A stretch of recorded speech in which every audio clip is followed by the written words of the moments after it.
Dhaka reporters ইউনিটির গোলটেবিল বৈঠক থেকে বেশ কয়েকজনকে আটক করেছে এই মুহূর্তে পুলিশ।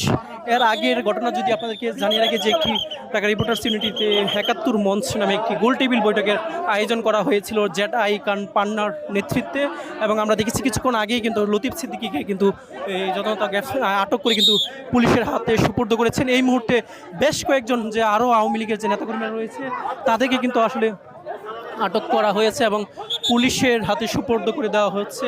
সেই মুহূর্তটি আপনাদেরকে দেখানোর চেষ্টা করছি।